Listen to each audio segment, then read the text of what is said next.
Okay, so welcome everybody. This is the SPT guest speaker series, and this is the sixth session or edition. And today we have as a guest Carol Zanher. Carol, can you say hi? Hello Carol there.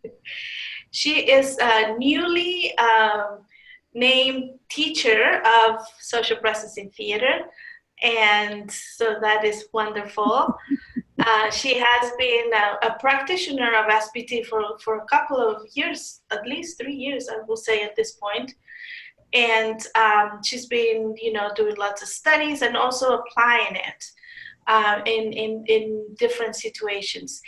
And one of the things that she does really, really well is what we call harvesting.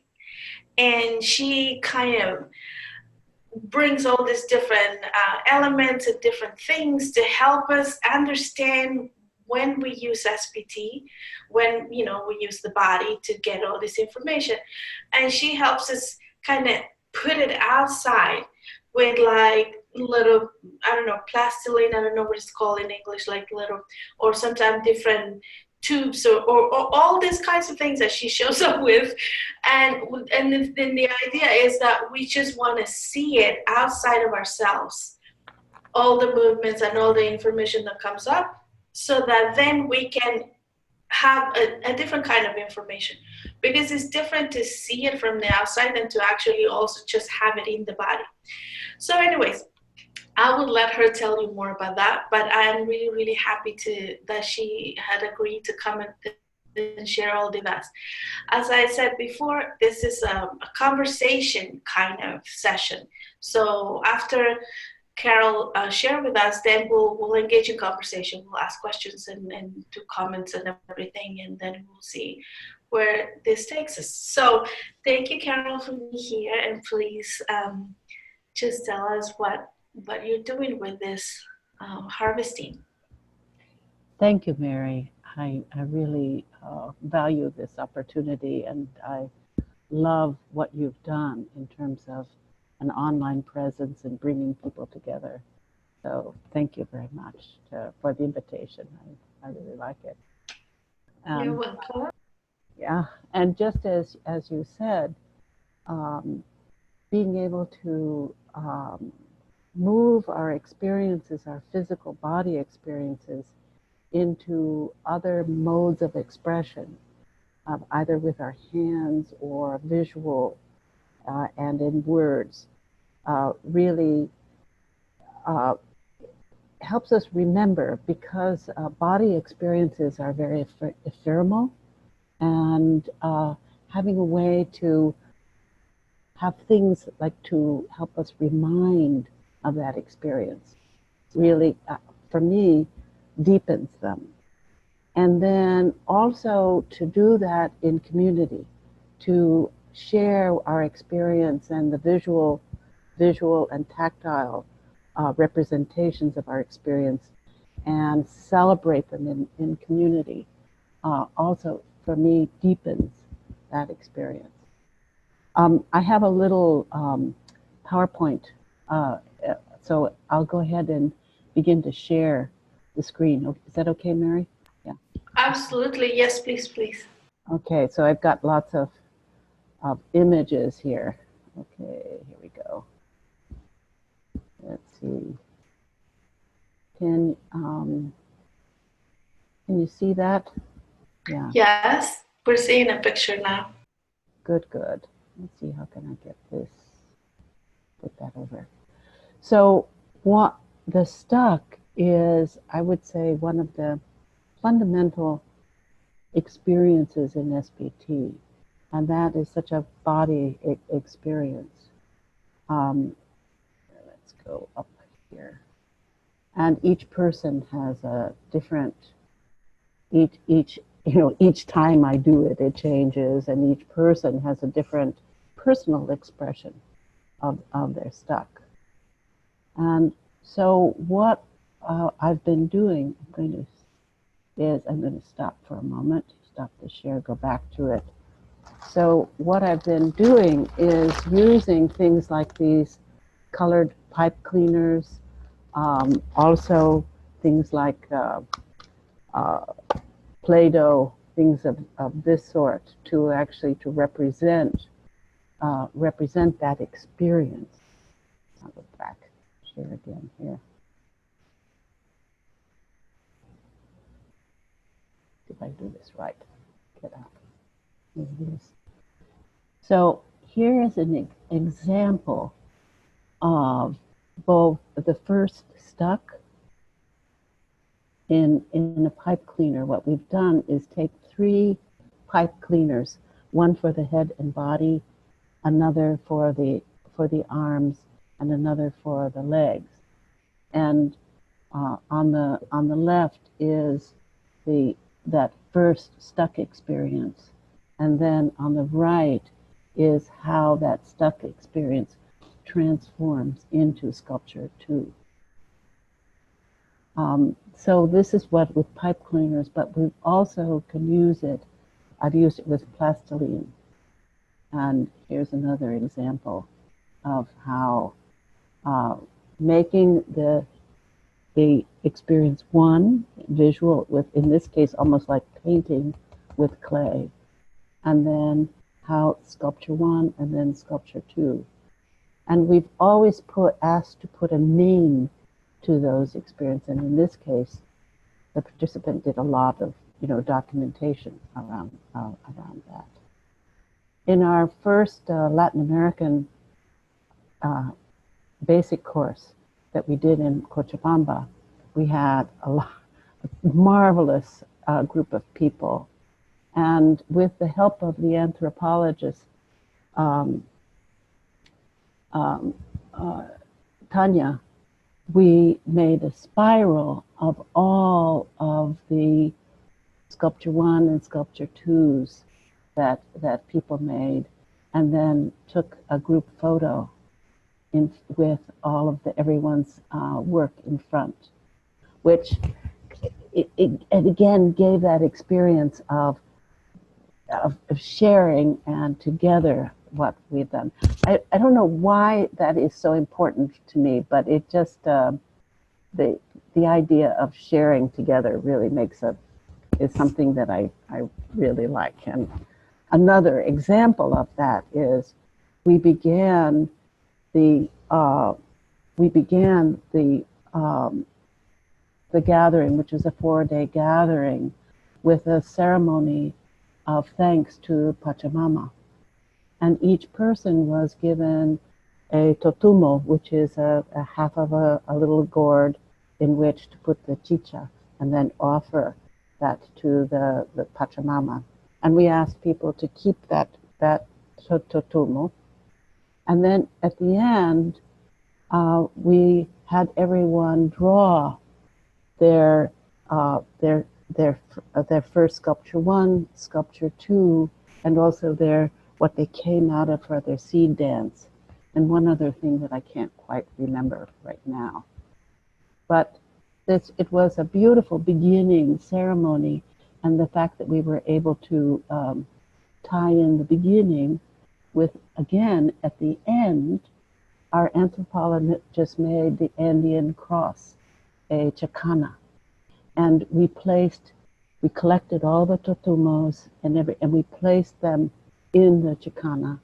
And then at the end of our gathering, people entered the circle, found their totumo, and then offered another gesture. So it seemed to, for me, kind of ground that experience of those different experiences that everyone had. I just loved these. These were just so creative and so beautiful. There's another one that I really liked. Yeah. Another, besides the stuck and the seed dance, I experimented with asking people to make an image after doing the field dance. And if anyone doesn't know what the field dance is, we can explain that later. But I often will ask people just to make lines and color and shape to represent that experience that they had of doing the field dance. So, and then once they had made their images, I tend not to use the word draw. Try to make it very, just make lines, color, and shape. But once they had made that image of their experience of the field dance, I asked them to put eyes. So then that related, then they also got the sense of somehow connecting that this is me doing that. And here's an example of, here's with our friend Louisa, and some of the images that came up in a basic course that we did here in my studio. Another way of recording things that was so beautifully done in for my advanced, let's see, get this thing out of the way here. And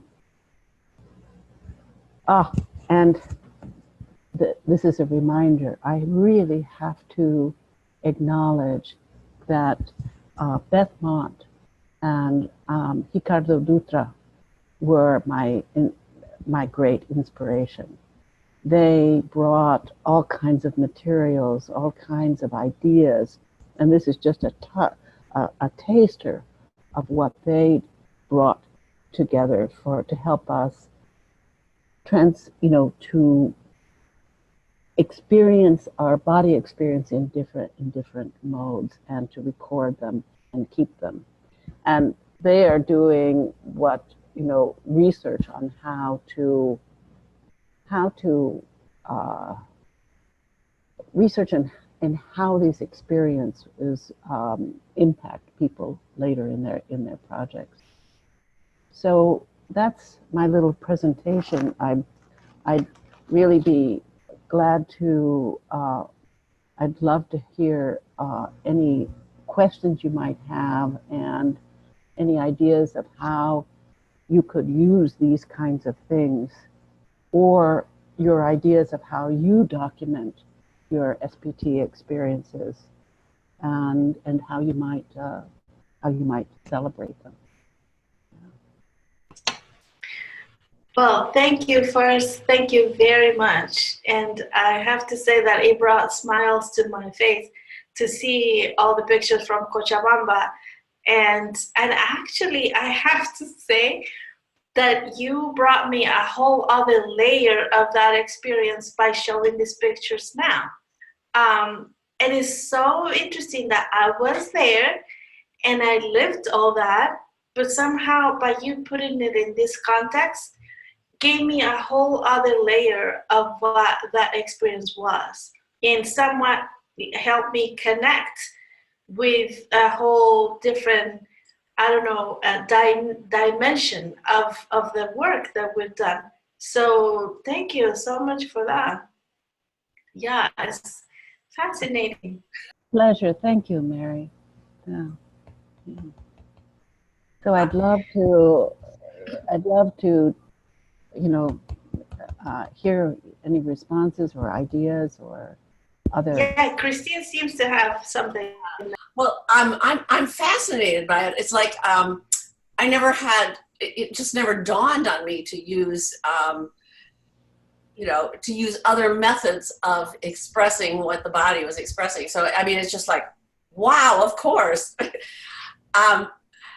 And actually, what I would love is to ask Mary, you were there, do you still have your objects? Where are they in your home?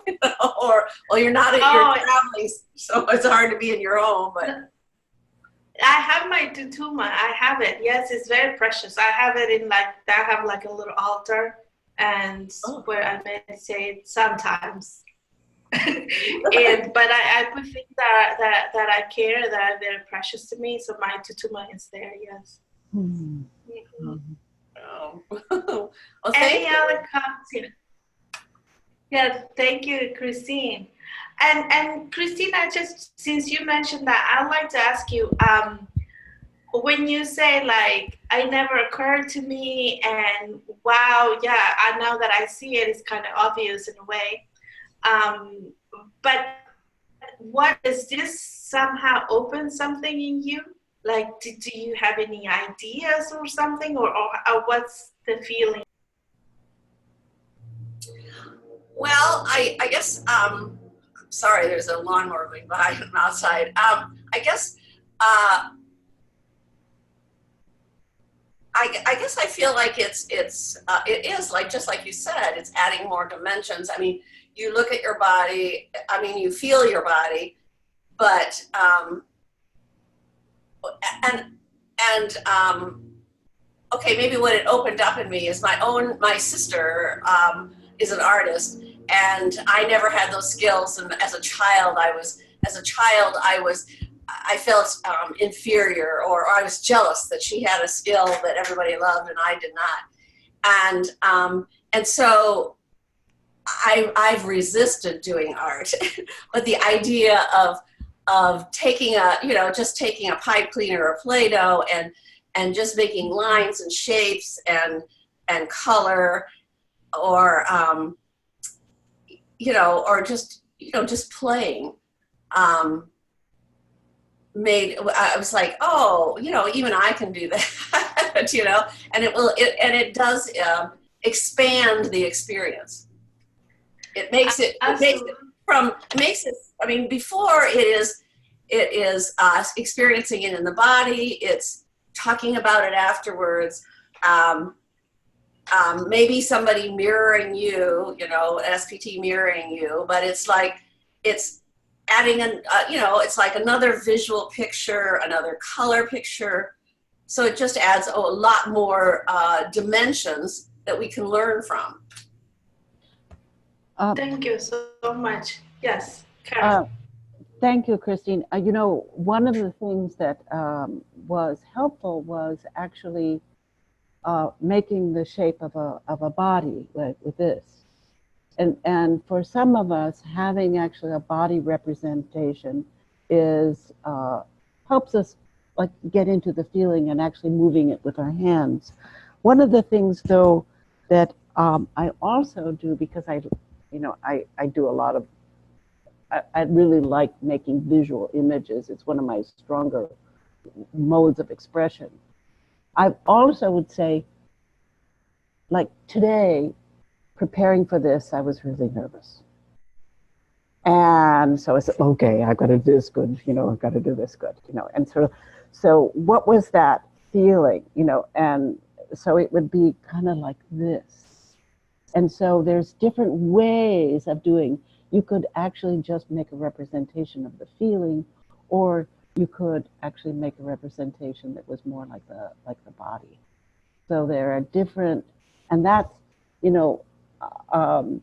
so both ways are useful. Some of us feel more comfortable actually making a representation of a body, or others just, what does that feel like?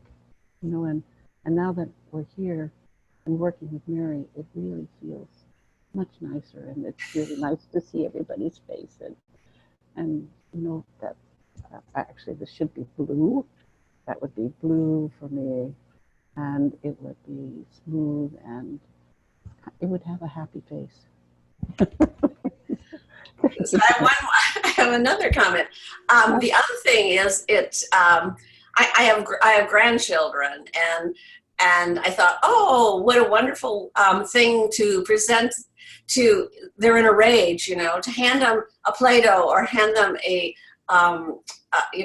pipe cleaner and say, show me what you're feeling, something like that. How wonderful for them a way for them to express to you how they're feeling. Also, I feel like it's way less threatening than for adults who are, just not used to doing this body stuff. I agree. It really does ground the experience and bringing it into a different,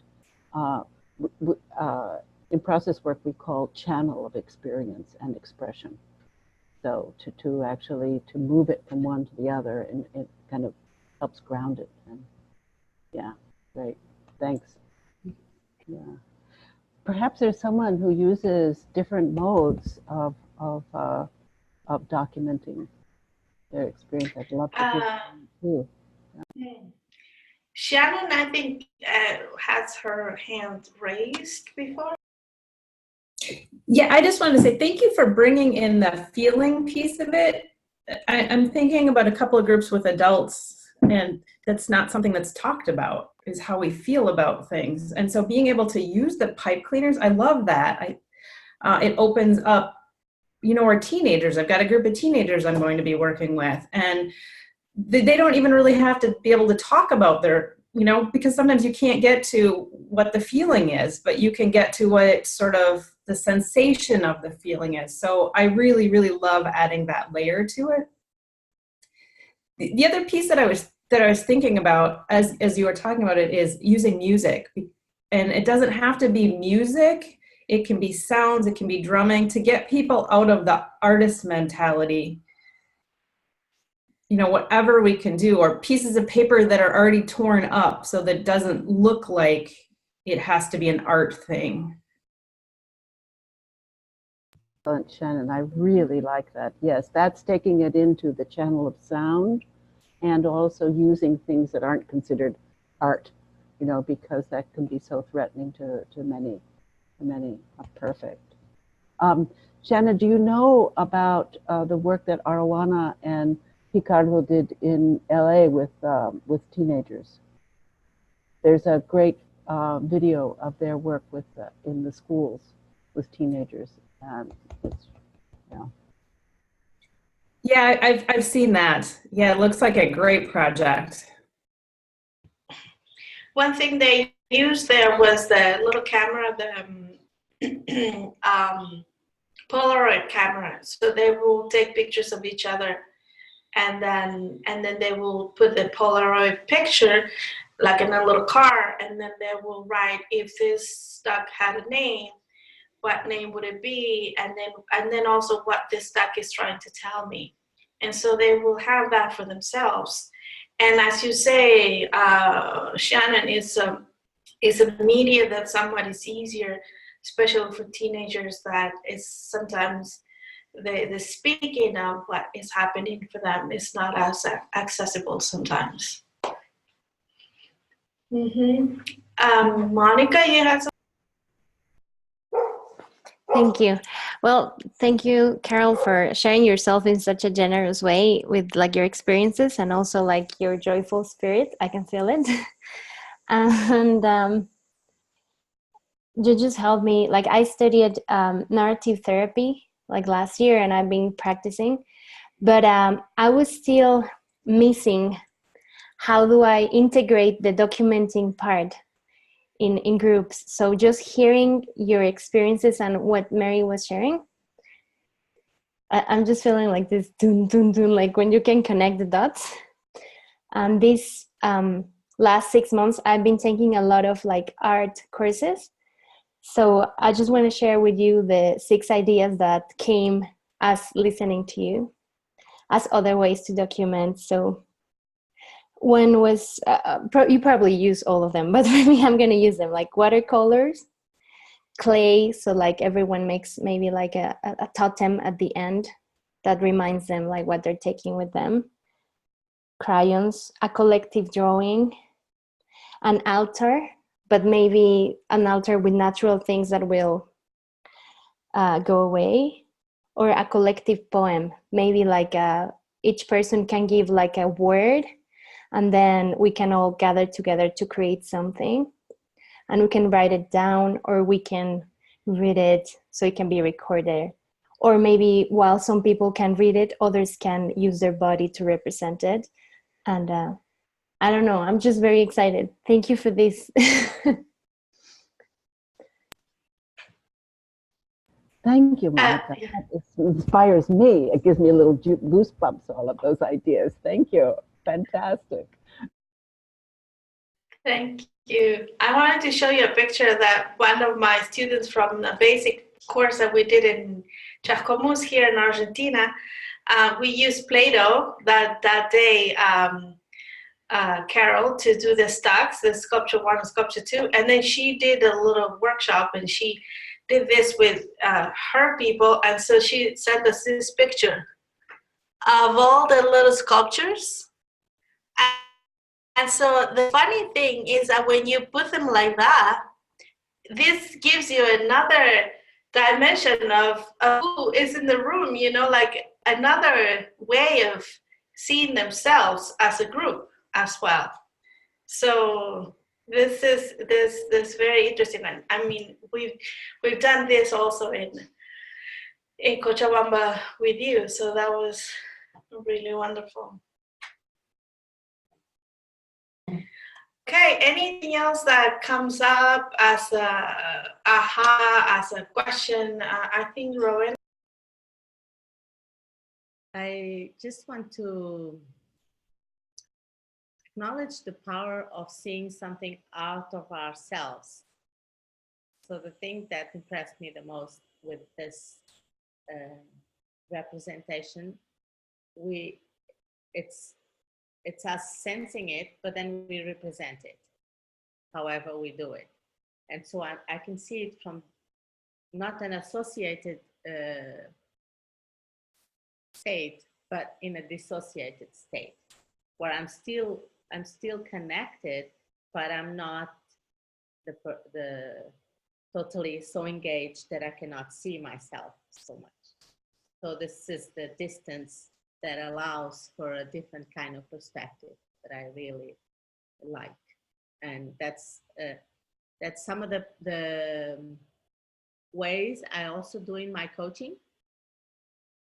But it's interesting to see it in objects or in something that it's out. So I do this kind of practice of seeing the person outside, and so disengaging in a way, coming out of the experience to see from a helicopter view.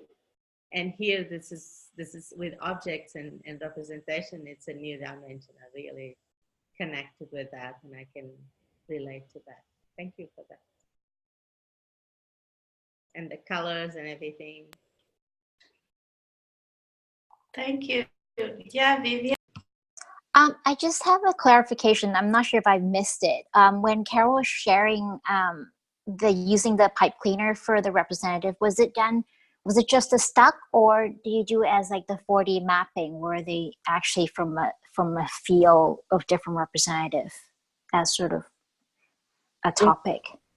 It was the sculpture 1 and sculpture 2 from the stuck. We have not. You're inspiring me, because we haven't really made well, the best in terms of the 4D mapping was actually the 3D mapping with objects. Are you familiar with that? And so actually using materials to map a current situation and a possible next. But this was, I didn't bring out those images in also, yeah. Do you use the representation, Vivian? Well, I actually just finished the training, and I just finished the basic with Aroana in Berlin like a few weeks ago.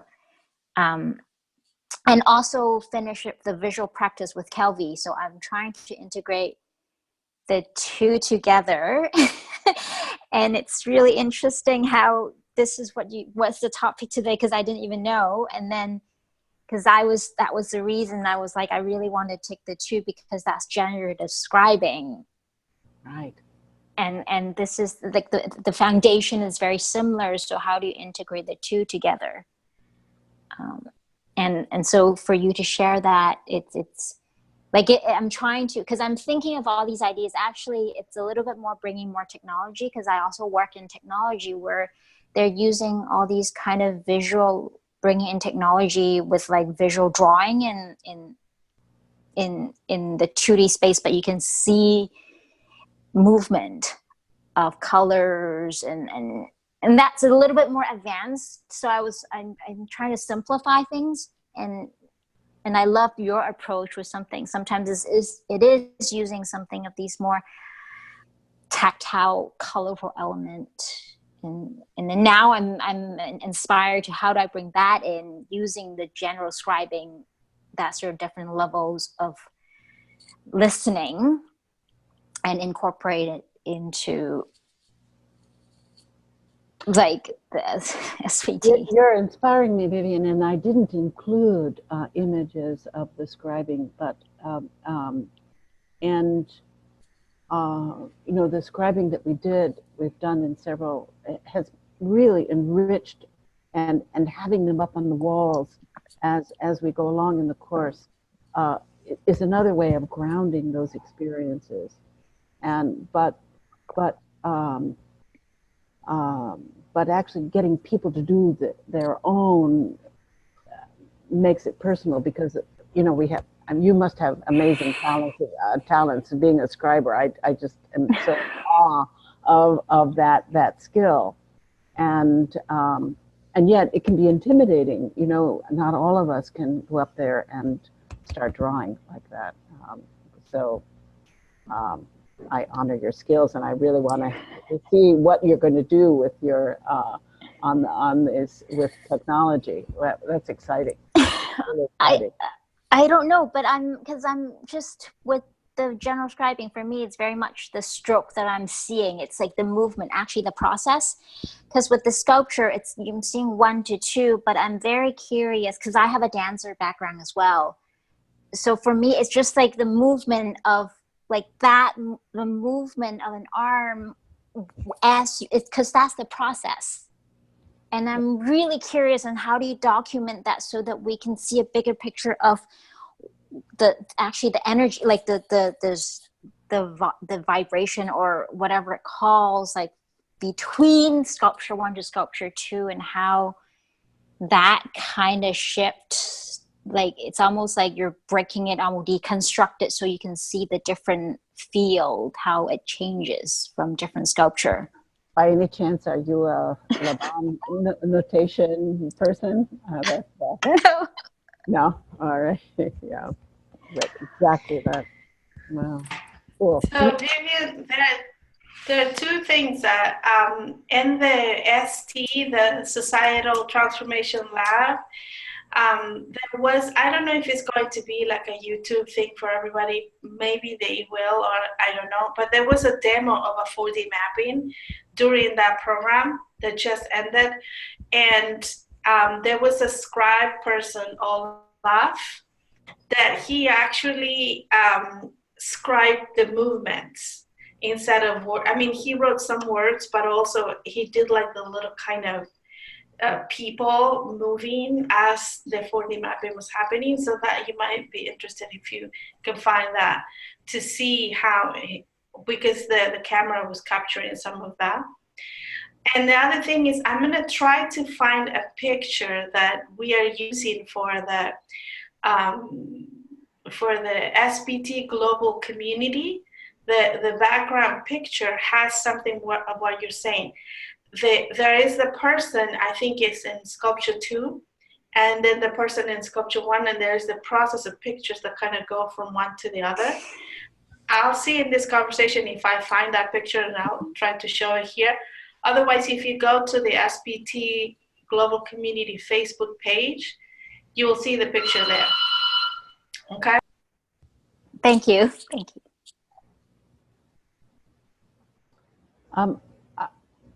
I also wanted to share, Ricardo did a PDF of, and I couldn't figure out, I'll send the PDF to you, Mary, around documenting.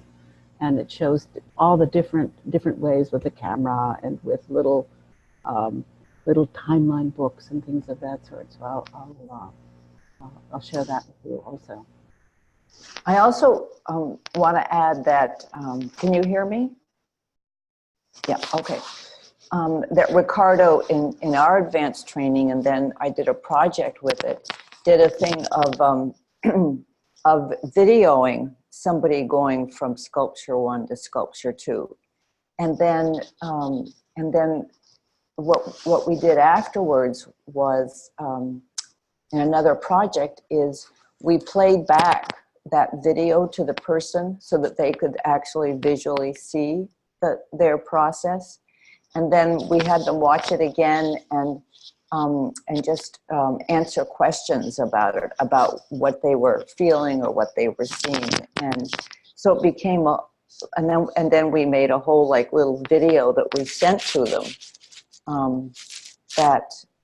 that showed their process. And so they had a whole different feeling by watching themselves after having experienced it in their bodies. And Ricardo had initiated that particular format. And I also just want to say thank you so much, Carol, for this. And it's interesting because in one of those photos I was at that group, and so seeing myself, I went, oh right, that was my face, and I still have it here, right?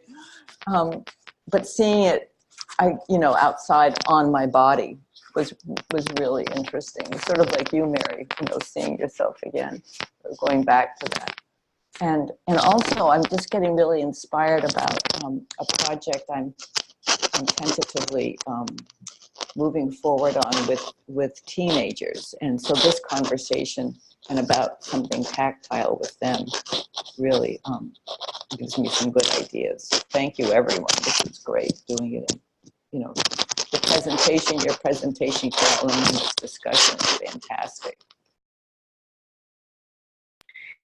Thank you, Annie. I was wondering if that was you with the little thing in front, because that looked like your body. That was interesting. So I found the picture. I'm just going to share my screen for a little bit. Could you see it? That's the one, Mary. That's the document that I wanted to. Oh no, I guess that's just the cover image. Yeah. This is what we're using for the cover in the SPT Global Community page. So yes, when you were talking about it, Vivian, it reminded me of that picture. I think I agree with you. It's a really great way to see the movement, to see the process, how it went from one to the other. And one more thing I wanted to share in my own experience. We were at the teachers gathering in November last year, and we were doing the sculpture, the stuck, in small groups. And so each group had like a little mannequin, the ones that you can move, the arms, the legs, and the torso. And we used those to, like, after we did our sculpture 1, and then we had to make the shape so that the whole group can see it and then give us one word. And it was fascinating when I did mine, because it was so funny because I couldn't do it. I was so taken by whatever was happening that one of my friends actually grabbed the little mannequin and did it for me. And I looked and I said, no, it's this. And so there was one part that I changed, because that is what she was seeing. But then by me being the person that actually felt it, was able to actually shift something. And that was, I think, really important for me. At the moment, I couldn't understand. So I had the feeling, I had the whole thing, but the meaning of that movement from sculpture 1 to sculpture 2 came to me the next day, when I realized what was actually happening for me. And so it was a whole process of actually doing the stuck in the body, then doing it with a little mannequin thing, and actually being able to say, no, this is like that. And then letting it marinate somehow through the night. And as I was waking up, because I kept thinking, what is it? What is it? What is this showing me? What is this trying to show me? As I'm having breakfast there before going to the program again, this whole, almost like a download came up. It's like, okay, this is what's happening. And I think this is also part of this work of putting it outside, as Rowena was saying, when we can disassociate ourselves from it and see it. So there's almost like a part of us that gets liberated and is able to see because we're not so involved.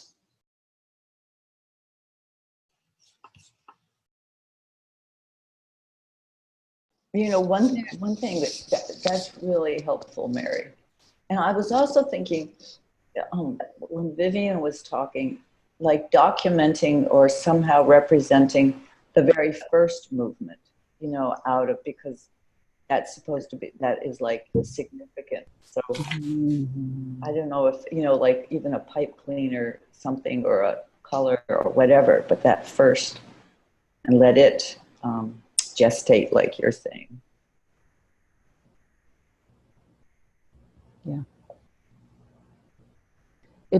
Mary, I so appreciate that you're talking about how that, you know, the insights can come afterwards, but having these things around so that we can reflect on them, because those movement experiences are so ephemeral, of having a way to go deeper into them and have something that represents.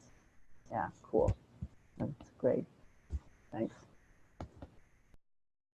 I think Rowena and Shannon had something. Rowena, go ahead. I like the idea of reminding ourselves of the process, that things take time to be processed within ourselves as well.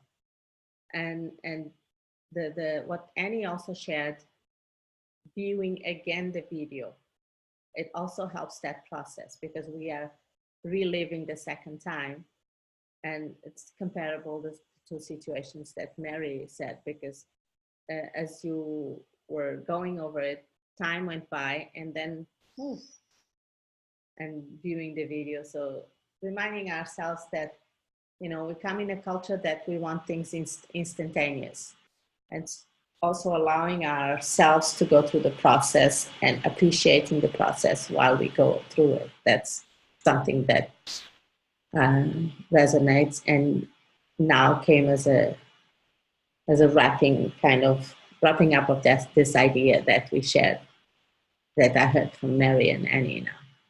Thank you. So I have an observation and then two questions that are kind of circling around my head. One of them is something that I've noticed as I practice. I definitely, when I do stocks at different times or different SPT practices, that I have themes that show up. It's like I haven't gotten it yet. So it keeps coming to the same. I'll have the same image or variations of the image. And so I think having objects or pipe cleaner representations can really help you maybe move through that process quicker, because it doesn't have to keep coming back just to the body to move it. So what's among a bunch of other things, this has been a really, really rich session. The things that I'm really noodling on is, how do we take this as a group practice for after 4D mapping? I've got a group coming up in the fall that I'm so it's not just that group that's doing it. The group is doing it because they're representing a larger group. So there's kind of a twofold step there. So that's one, how do we do it as a group? So we have a group think around it. And then also just using these practices online is the other place I'm thinking, as we're getting more and more global. What kinds of tools are available online, or how do we set it up? So I'm curious people's thoughts. And if I may add, yes. If I may add another question, and that's probably also for Vivian, is how are we going to evolve from technology and this drawing, and from where we are to the AI, if it's something that comes to you? because it's something that I've been playing with the coaching, and it's something that is becoming a reality more and more. So I would like to hear if that's something that comes to you.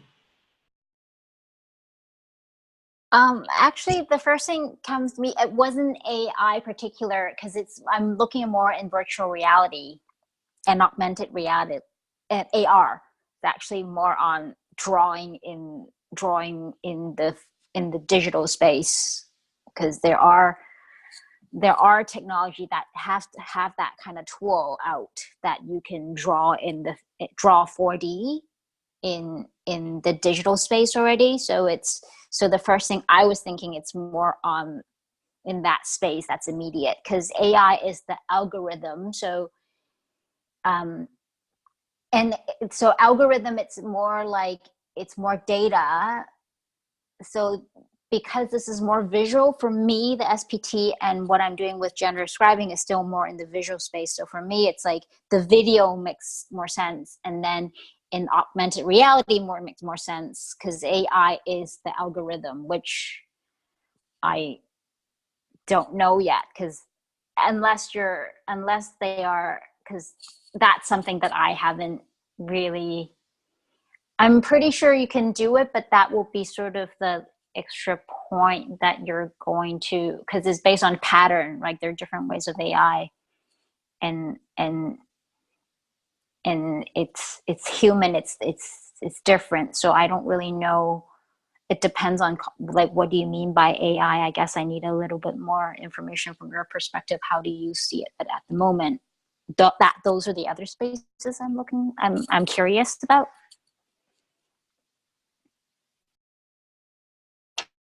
Yes, and I'm pretty sure that that's like a long conversation, as long as the engineers have been even like trying to play with this AI thing. So, but thank you for bringing it in, because I think it's kind of goes with the theme today. And so maybe I'll see if Carol can talk a little bit about maybe doing something like this 440 mapping. I don't know if you care, Carol, to comment on that, but just briefly on, and so I'll let you finish, you, Carol, with that comment, and then just briefly, like, how to use this online. I'm gonna share this. This is something that I played with at one point. It's part of the Google, like in your Google Drive, you can find Google Drawings. And I don't know, I just play one day with drawing things. And I don't know if this is like loading still, but anyhow. So I think I used it one time in one of the sessions where I drew like the 4 ways of listening, and I drew like the little icon for Ma. But I'm wondering right now, you make me think, Shannon, if I were to share this with the people in the room, let's say this group today, and if each of us were to kind of maybe draw something in here, I don't know if that's possible. But this is the one thing that I'm thinking could be used in an online setting. But then, I don't know, maybe another thing could be just doing our own thing, our own Play-Doh, and share it with each other, as we do it, as another way to, a very simple way to as the same way we can show our Play-Doh. But those are the few things that come up to mind right now, but it's a good thing to start thinking about. So Carol, do you have any thoughts about the 4D mapping question? It intrigues me, Shannon's question about, and I'm just going back and hearing Otto's words about how the 4D mapping is a very quick way to have a shared experience. And all the researchers bring in their own information, and then together we can see it together. I don't know, really your question, Shannon, sort of like opens up a whole another area that I'm really interested in, And I'm wondering, have you done the 3D mapping with objects for your group? You have also, yeah. So I love that with ULab, with SPT, U Theory, we keep going further and expanding and it feels like a very rich area of research and exploration. And so I really would look forward to hearing more about how each of us take it in new directions. Yeah. So. Great. So I wonder, Carol, if you have that document that you mentioned before, if you have it at hand, and put it here in the chat so just people can grab it from here. You're muted right now. Thank you, Mary. I tried to put it in the chat and I sent it to you on WhatsApp, Mary. Oh, okay. Okay, so I'll see if I can. Because I tried and I couldn't get it into the chat, but I sent it to you on your on WhatsApp. Let me see if I can somewhat do it now before the session ends. Okay. Otherwise, I might try to get the, it's loading, still loading. Okay, so let me see. This is Christine, Monica, Shanna, Annie. Okay, and Vivian. Vivian, if you, I think you registered in November, right? Vivian, yes. Okay, so then I do have your email. Okay, so I'll try to send it to you over email after we finish here. Okay, wonderful. So there are 2 more minutes. I would like us to. We always end with offering a word, and in this case, could even be a gesture. If we picture ourselves an hour ago, where we came into this session not knowing, some of us, about what the session was going to be, just thinking of this person that came an hour ago and the person that we are sitting here right now. If there's a word that encapsulates that experience, if there is a gesture, I would like to invite us all to share that as a way of closing this session. And then I'll thank everybody at the end.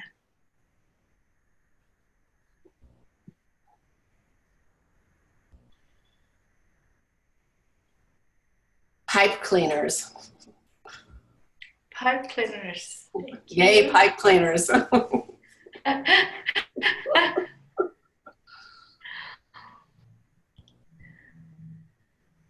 For me, it's the joy of sharing and how it changes my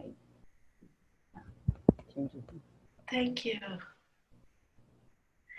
I feel bigger, as if I'm inhabiting another dimension that I didn't have an hour ago.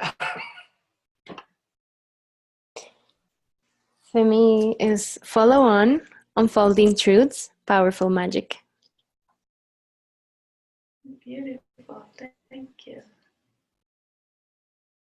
For me, it's something about stepping from this bewilderment into possibility. Thank you. For me, it's like unfolding. It's very much something just opens up, that sort of like things just kind of opening and just unveiling. Unveiling, thank you. My word is similar. It's opening up. Opening up. And what came to me is the ASL sign for happy. And it feels like it's generative. And this just, our conversation kept bringing up ideas and places to go and just this expanding. Well, thank you very much, Carol. That was a wonderful session. And thank you everybody for showing up, because again, we all did this. If Kara and I will just be the two of us, it will never be the same as it was with each person that showed up. So thank you. And I'll see you next Tuesday with the session. Next Tuesday is about working with the interior condition of the intervener. So we'll see what happens next Tuesday. Okay, bye. Oh, I actually have an image I want to share. That was what I sort of immersed. I wanted to from this do that. Yes. Wow. Oh, Vivian, That's please, what I did. please send it. Vivian. Okay. Please send it. Yes. Thank you. That's so beautiful. Okay, thank you. Thank you, Carol. Thank you, Thank you, bye. Mary. Bye. Carol. Thank you, Mary, for Thanks, creating this. everyone. Thank you, Mary.